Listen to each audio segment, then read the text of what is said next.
হেমন্ত এবং বসন্ত ছিল দুই ভাই। তারা দেবপুর গ্রামের কাঠুরিয়া ছিল এবং প্রতিদিনের মতো জঙ্গলে কাঠ কাটতে যেত। আরে বসন্ত, আমি কি বলছি শোনো, আজ আমরা জঙ্গলের গভীরে গিয়ে কাঠ কাটি। আমি শুনেছি যে ভেতরের কাঠ খুব ভালো দামে বিক্রি হয়। আরে না ভাই হেমন্ত, জঙ্গলের গভীরে যাওয়া এখন ঠিক নয়। তুমি তো জানোই গ্রামের কিছু লোক সেখানে গিয়ে নিখোঁজ হয়ে গেছে, আর আজ পর্যন্ত তাদের খোঁজ মেলেনি। শুনেছি এখন যাত্রীরাও ওই রাস্তা দিয়ে যাওয়া বন্ধ করে দিয়েছে। আরে বাবা, এসব তো বোকার মতো কথা। জঙ্গলের গভীরে গিয়ে মানুষ গায়েব হচ্ছে, এর কি কোনো মানে হয়? এমন কিছু হয় না। চলো গিয়ে কাঠ কাটি, তবে হ্যাঁ, বেশি ভিতরে যাব না। চলো। হেমন্তের কথা শুনে বসন্তের মনেও লোভ জেগে উঠল, আর সে হেমন্তের সাথে জঙ্গলের গভীরের দিকে রওনা দিল। ঘন গাছ আর নীরবতার মধ্যে দিয়ে দুই ভাই এগিয়ে যেতে লাগল। হঠাৎ হেমন্তের নজরে একটি বিশাল পুরনো বৃক্ষ পড়ল।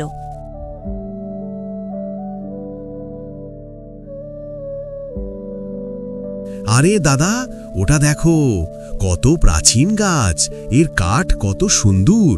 যদি আমরা এটা কাটি তাহলে খুব ভালো দাম পাবো, কি বলো? বসন্ত গাছটিকে মনোযোগ দিয়ে দেখতে লাগল।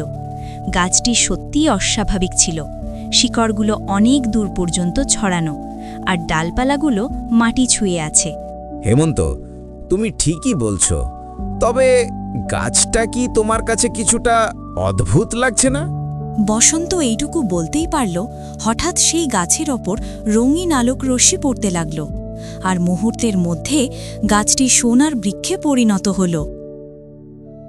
বাপ রে বাপ, এমন চমৎকার তো আমি আগে দেখিনি। আমরা ধনী হয়ে গেলাম ভাই, ধনী হয়ে গেলাম। মজা এসে গেল, মজা। সে তো ঠিক হেমন্ত, কিন্তু এমনটা হলো কি করে? একটা সাধারণ গাছ হঠাৎ সোনার হয়ে গেল কি করে? আরে ভাই, তুমি এত চিন্তা করো না। এটা ভেবো না যে কিভাবে হয়েছে, এটা ভাবো যে আমরা ধনী হয়ে গেলাম, আমাদের সামনে সোনার গাছ দাঁড়িয়ে আছে। চলো এর থেকে কিছুটা সোনা নিই, সারা জীবনের দারিদ্র্য থেকে মুক্তি পেয়ে যাব। লোভ এখন দুই ভাইয়ের মনে পুরোপুরি বাসা বেঁধেছিল। তারা দুজনেই গাছটির নিচে গেল। হেমন্ত যেই গাছ থেকে সোনা ভাঙার জন্য এগিয়ে গেল, ঠিক তখনই রঙিন আলোক রশ্মি থেকে এক পরী প্রকট হল। দাঁড়াও, এতটুকু সোনা নিয়ে তোমাদের কি হবে? তোমরা চাইলে তোমাদের কাছে সোনার ভাণ্ডার হতে পারে। সেটা কিভাবে? এই গাছের ভেতরে আরেকটি জগৎ আছে, যা পুরোপুরি সোনা দিয়ে তৈরি। সেই জগতে ঘর, প্রাসাদ, রাস্তা সবকিছু সোনার। তোমরা চাইলে সেখানে গিয়ে যত খুশি সোনা নিতে পারো। কিন্তু এই গাছের ভেতর আমরা যাব কিভাবে? যদি তোমরা সত্যিই সোনা চাও, তবে শুধু হ্যাঁ বলো। তোমরা দুজন স্বয়ং সেই গাছের ভেতরে প্রবেশ করবে। আচ্ছা, তাহলে বলো, আমরা সেখান থেকে ফিরে আসব কিভাবে? ওই জগতের ভেতরেও ঠিক এমন একটি গাছ আছে। যখন তোমরা সেখানে পৌঁছাবে, তার সামনে দাঁড়িয়ে বলবে, আমরা আমাদের জগতে ফিরে যেতে চাই। তোমরা সেই মুহূর্তেই নিরাপদে বাইরে চলে আসবে। হ্যাঁ, আমরা প্রস্তুত। তারা হ্যাঁ বলার সাথে সাথে গাছটি থেকে তীব্র আলো ফুটল, আর দুই ভাই তার মধ্যে সমাধি নিল। কিছুক্ষণের মধ্যেই পরী হেসে উঠল এবং বলল, মানুষ কত বোকা আর কত লোভী। এই বলে পরী রঙিন আলোক রশ্মিতে বদলে গেল এবং সেখান থেকে অদৃশ্য হয়ে গেল। অল্প সময়ের মধ্যেই সেই গাছটি আবার একটি সাধারণ গাছ হয়ে গেল। এই ঘটনার কিছুদিন পর দেবপুর গ্রামে নীরবতা বিরাজ করছিল।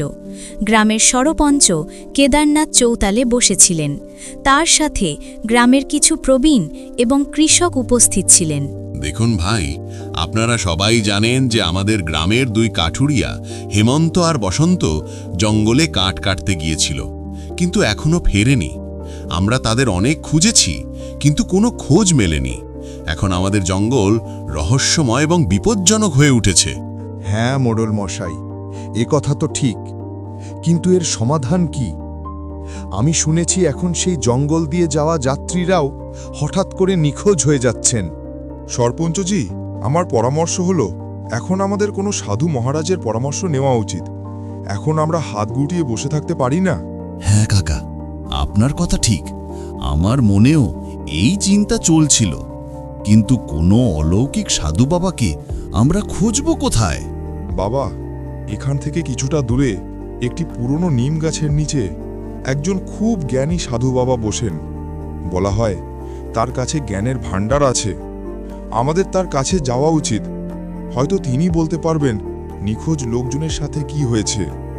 ঠিক আছে কাকা, যদি এমন কথা হয় তাহলে আমরা এখনই চলি। চলুন। কিছুক্ষণের মধ্যেই সরপঞ্চ গ্রামের লোকেদের নিয়ে পুরনো নিম গাছের কাছে পৌঁছলেন, যেখানে এক সাধু মহারাজ ধ্যানে মগ্ন ছিলেন। মহারাজ, প্রণাম গ্রহণ করুন। মহারাজ, ঘটনা হলো এখন আমাদের গ্রামের অনেক কাঠুরিয়া জঙ্গলে নিখোঁজ হয়ে গেছে। দয়া করে আপনার দিব্য দৃষ্টিতে বলুন যে আসলে এসব কি হচ্ছে। ঠিক আছে, আমি আমার অলৌকিক ক্ষমতা দিয়ে জানার চেষ্টা করছি। সাধু চোখ বন্ধ করলেন এবং কিছু মুহূর্ত কাটল। বাতাসে এক অদ্ভুত নীরবতা ছড়িয়ে পড়ল। তারপর তিনি চোখ খুললেন এবং রহস্যময় স্বরে বললেন, জঙ্গলে একটি বিচিত্র শক্তি আছে যা আমার চিন্তার চেয়েও অনেক বেশি শক্তিশালী।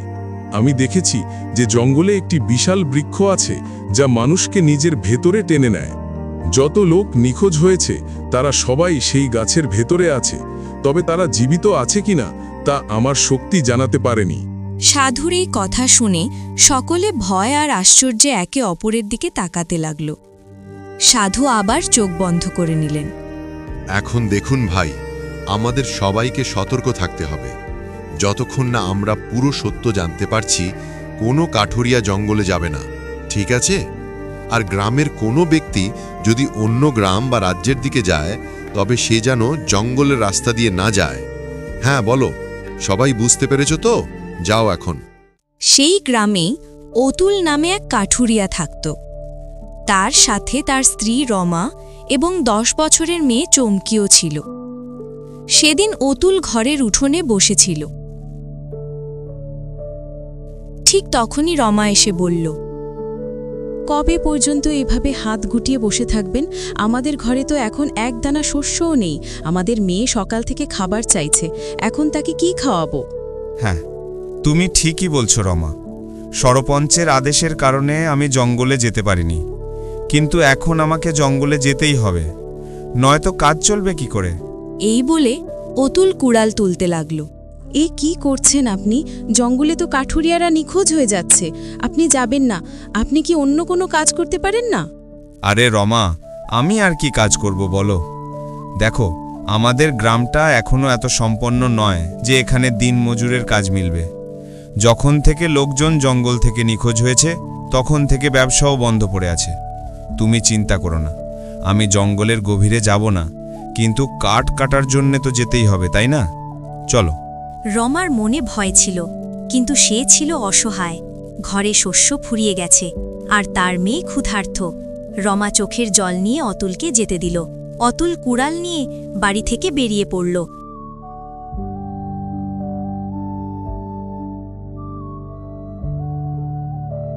সে গ্রামের সীমানায় পৌঁছাতেই সরপঞ্চ কেদারনাথের সাথে দেখা হল। এই অতুল, কোথায় যাচ্ছ তুমি? মোড়ল মশাই, কাঠুরিয়া তো, তাই জঙ্গলে কাঠ কাটতে যাচ্ছি। কি আশ্চর্য বোকা মানুষ তুমি! তোমার কি আমার আদেশের কথা মনে নেই? কোনো কাঠুরিয়া জঙ্গলে যাবে না।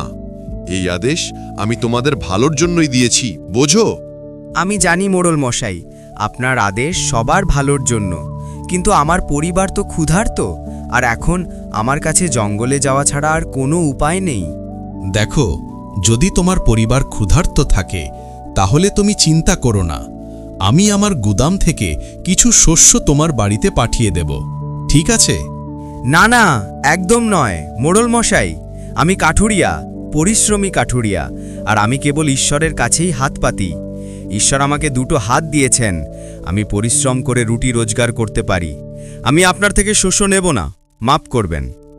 এই বলে অতুল জঙ্গলের দিকে এগিয়ে গেল। সরপঞ্চ তাকে থামাতে চেয়েছিলেন, কিন্তু অতুল থামল না। কিছুক্ষণের মধ্যেই অতুল জঙ্গলের গভীরে পৌঁছে গেল। সেখানে সে একটি গাছের কাঠ কাটা শুরু করল। তখনই তার নজরে একটি প্রাচীন বৃক্ষ পড়ল, সেই গাছ যার কাছে গিয়ে হেমন্ত আর বসন্ত নিখোঁজ হয়েছিল।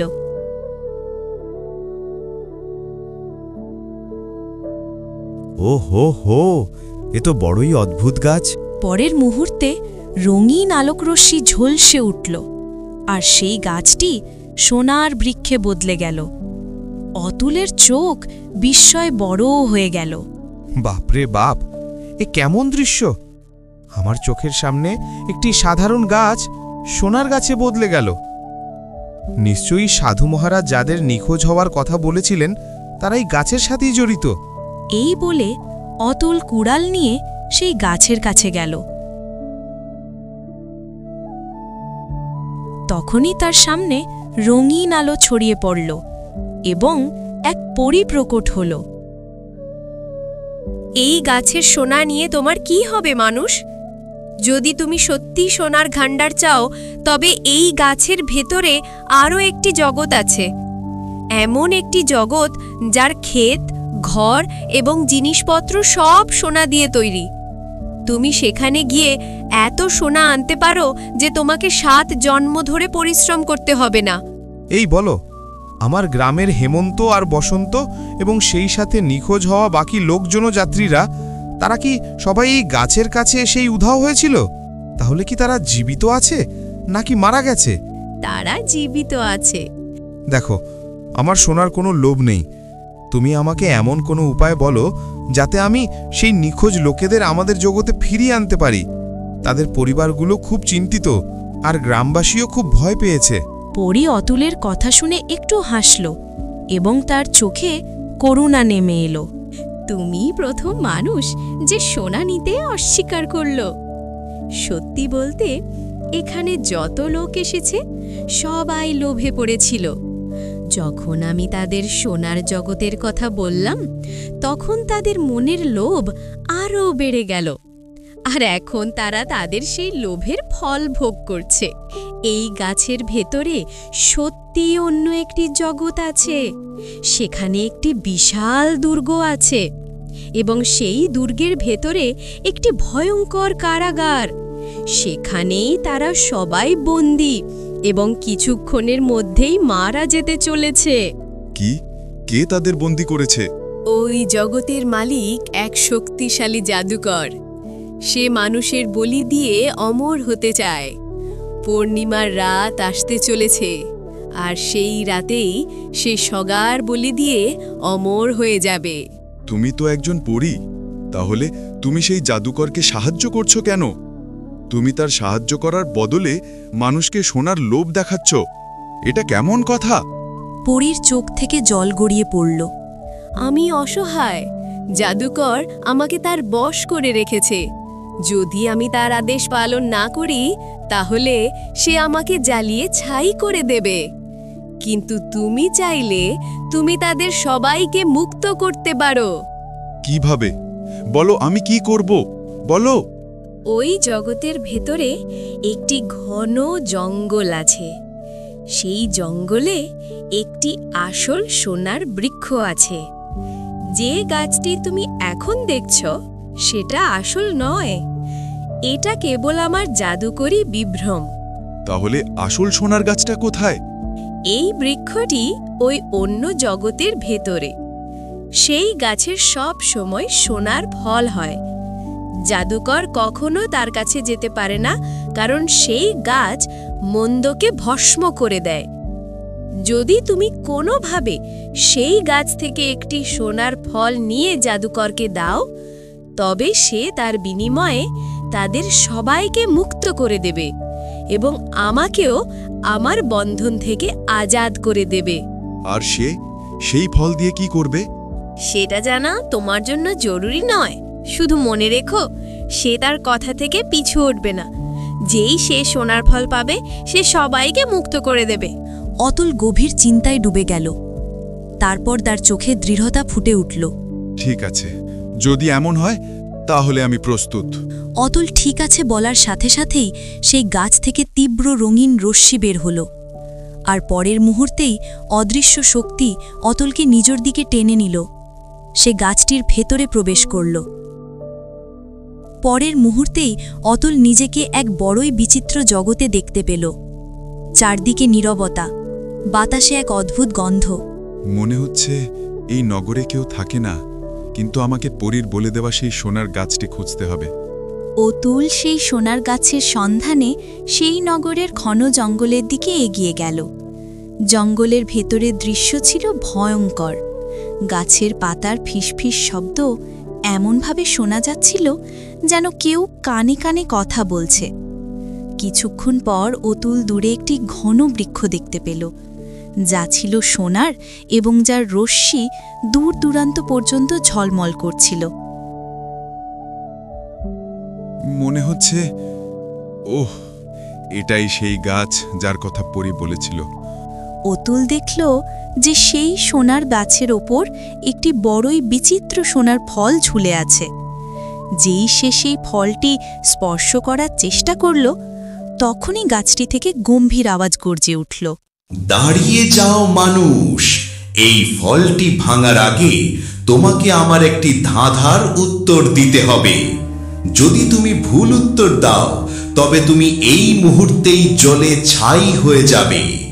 আর যদি তোমার মনে সামান্যও লোভ বা ছলনা থাকে তবে তুমি এই ধাঁধার উত্তর কখনো দিতে পারবে না। বলো, আমি কি তোমাকে ধাঁধা জিজ্ঞাসা করব? হ্যাঁ, জিজ্ঞাসা করো। তাহলে শোনো আমার ধাঁধা। আমি মুখ ছাড়াই কথা বলি, কান ছাড়াই শুনি, আমার কোনো শরীর নেই, কিন্তু বাতাসের সাথে জীবিত থাকি। বলো, আমি কে? অতুল কয়েক মুহূর্ত চিন্তায় পড়ল। তার চোখ ঝলমল করে উঠল। এর উত্তর হলো প্রতিধ্বনি।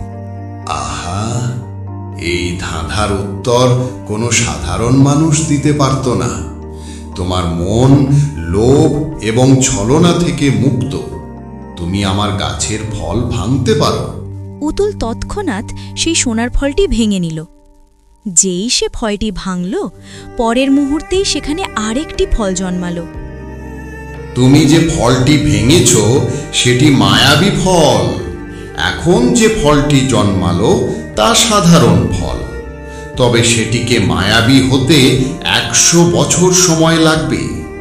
তুমি যে ফলটি ভেঙেছ সেটি 100 বছর পুরনো মায়াবী ফল। অতুল কিছু না বলে দ্বিতীয় ফলটিও ভেঙে নিল। তখনই তৃতীয় ফলটি জন্মালো।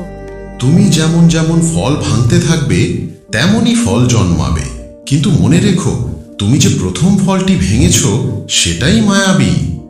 অতুল কিছু বলল না, শুধু দুটো ফল পকেটে ভরে নিল এবং এগিয়ে গেল।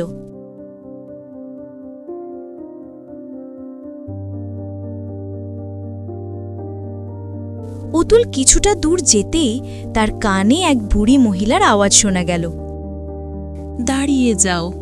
অতুল পিছনে ফিরে দেখল তো তার পিছনে এক বুড়ি মহিলা দাঁড়িয়ে আছেন, যিনি তাকে গভীর দৃষ্টিতে দেখছেন। তুমি এই মায়াবী ফলটি নিয়ে কোথায় যাচ্ছ? আমি তোমাকে কেন বলবো? আমি দেখলাম যে তুমি এই গাছ থেকে কত সহজে ফলটি ভেঙে নিলে। তুমি কোনো সাধারণ মানুষ নও। বলো, কি হয়েছে? অতুল বুড়ি মহিলাকে সব ঘটনা জানালো। তোমার সাথে খুব বড় প্রতারণা হচ্ছে। কখনো কখনো যা আমরা দেখি তা সত্য হয় না। আমাদের সত্যকে চিনতে হয়। আমি কিছু বুঝলাম না। আমি তোমাকে বেশি খুলে বলতে পারবো না। যদি তুমি সত্য দেখতে চাও তবে আমার চোখের দিকে ভালো করে দেখো। অতুল তার চোখের দিকে মনোযোগ দিয়ে দেখল এবং পরের মুহূর্তেই ভীষণভাবে চমকে গেল। তুমি যা বুঝছো সেটাই সত্য। মনে রেখো, তুমি যে ফলটি ভেঙেছ সেই ফলটির একটি বিশেষত্ব আছে। যদি তুমি তাকে তোমার মুঠিতে শক্ত করে বেশ কিছুক্ষণ ধরে রাখো তবে তা ছাইয়ে পরিণত হবে, এবং যখন তুমি সেই ছাই কোনো শক্তিশালী ব্যক্তির ওপর ছুঁড়ে মারবে তখন সে জ্বলে ছাই হয়ে যাবে। এই বলে বুড়ি মহিলা সেখান থেকে অদৃশ্য হয়ে গেলেন, আর অতুল অবাক হয়ে দাঁড়িয়ে রইল। অতুল কিছুক্ষণ পর সেই বিশাল দুর্গের কাছে পৌঁছালো। ওহ, এখানে কিছু একটা ভয়ানক আছে। আমি ভেতরে যাব এবং যা হবে তা মোকাবিলা করব। হ্যাঁ।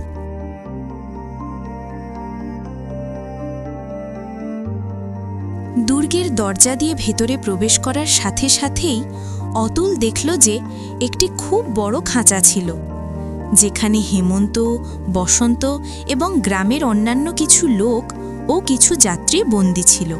আরে অতুল, দেখো অতুল, তুমি এখান থেকে চলে যাও ভাই। এই জায়গা জাদুকরের, এখানে তারই শাসন চলে। তখন রঙিন রশ্মি ফুটল আর সেখানে এক জাদুকর প্রকট হল। কে তুই? আমি আমার এই বন্ধুদের এখান থেকে মুক্ত করতে এসেছি। তুই কি বোকা? আমি এদের পূর্ণিমার রাতে বলি দেব এবং আমি চিরকালের জন্য অমর হয়ে যাব। অতুল নিজের পকেট থেকে সেই মায়াবী ফলটি বের করল, যা সে গাছ থেকে ভেঙেছিল। মায়াবী ফল দেখে জাদুকর চমকে গেল। এই, এটাকে পাওয়া এত সহজ ছিল না। যদি তুমি আমার গ্রামের লোকেদের মুক্ত করে দাও, তবে আমি তোমাকে এই ফলটি দেব। তুই তো আমার কাজ সহজ করে দিলি। আমাকে পূর্ণিমার রাতের অপেক্ষা করতে হবে না। এই ফলটি খাওয়ার পর আমি এমনিতেই অমর হয়ে যাব। লাহ, দে আমাকে এটা। জাদুকর ফলটি হাতে নিল এবং জোরে জোরে হাসতে লাগল। তখনই সেই পরী প্রকট হল। অবশেষে আমি আমার উদ্দেশ্যে সফল হলাম। পরী হাসি মুখে রূপ পরিবর্তন করল এবং হঠাৎ সে এক ডাইনি হয়ে দাঁড়িয়ে গেল। বোকা মানুষ, আমি একজন পরী নই, বরং একজন ডাইনি। আসলে এটা আমার আর জাদুকরের পুরনো পরিকল্পনা ছিল। বছর আগে আমরা এই জগৎ শাসন করে নিয়েছিলাম। এখানকার যত লোক ছিল সবাই ভয়ে পালিয়ে গেল। আমরা এই জায়গা শাসন করেছিলাম যাতে আমরা সেই জাদুকরী সোনার বৃক্ষ এবং তার ফল পেতে পারি। সেই ফলটি কেবল সেই মানুষই পেতে পারত যার মন লোভ থেকে মুক্ত। আমরা তোমার জগতের সেই গাছটিকে আমাদের মায়াবী শক্তি দিয়ে সোনার বানিয়ে দিয়েছিলাম। যখন কোনো মানুষ আসতো, আমি তাকে লোভ দেখাতাম, আর যদি সে লোভে পড়ে যেত তবে আমি তাকে সেই গাছের ভেতরে পাঠিয়ে দিতাম। ডাইনি ঠান্ডা ঔজ্জ্বল্যের সাথে চোখ ঘুরিয়ে দেখল। আমরা আসলে এমন একজন মানুষের খোঁজ করছিলাম যার মন লোভ থেকে মুক্ত, তোমার মতো। যখন তুমি সোনা নিতে অস্বীকার করলে, তখন আমি বুঝে নিলাম যে তুমিই সেই মানুষ যে এই ফলটি পেতে পারে। তাই আমি তোমাকে মিথ্যে বললাম যে জাদুকর আমাকে বন্দি করে রেখেছে, কিন্তু আমি তোমাকে মিথ্যে বললাম। আমি তোমাকে ভুল বুঝিয়ে এই ফল তোমার হাতেই জাদুকরকে দেবিয়ে দিলাম। অতুল গভীর চিন্তায় ডুবে গেল এবং বলল, ও, তার মানে কি তুমি আমাকে মিথ্যে বলেছিলে যে পূর্ণিমার রাতে জাদুকর মানুষের বলি দিয়ে অমর হতে চায়, তাই না? পূর্ণিমার রাতে তাদের বলি তো দেওয়াই হবে, তবে কেবল তাদের রক্ত পান করার জন্য। আমি আর জাদুকর মানুষের রক্ত খুব পছন্দ করি, কিন্তু তাতে আমরা অমর হই না। অমরত্ব তো কেবল এই ফলটি খেলেই পাওয়া যায়। বোকা আমি নই, বরং বোকা তুই। কি মানে তোর?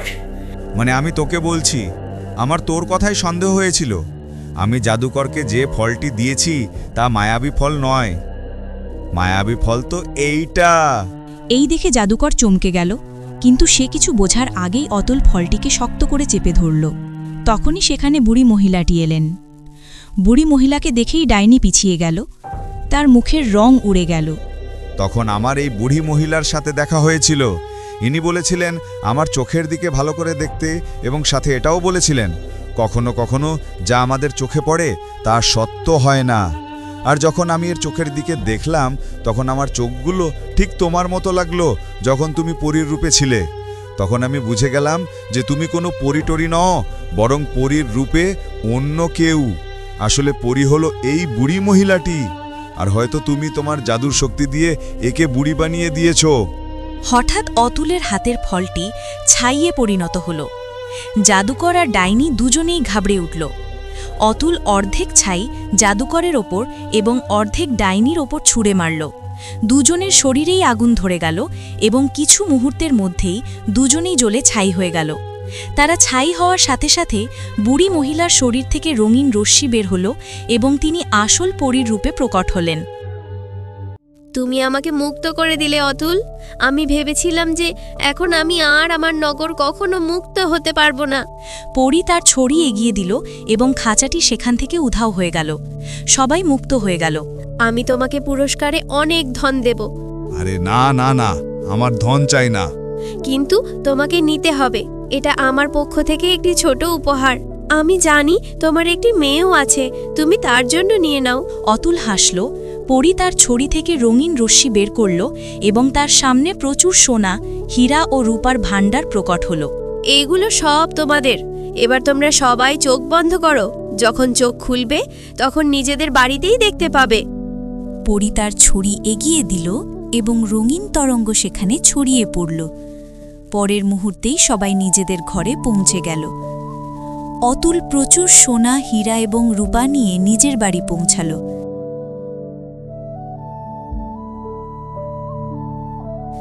সে সব ঘটনা তার স্ত্রী রমাকে জানাল। রমার চোখে আনন্দের অশ্রু চলে এলো। এই মতো সুন্দর সুন্দর কার্টুন ভিডিও দেখতে আমাদের চ্যানেলটিকে সাবস্ক্রাইব করতে ভুলবেন না। পুরো ভিডিওটি দেখার জন্য ধন্যবাদ।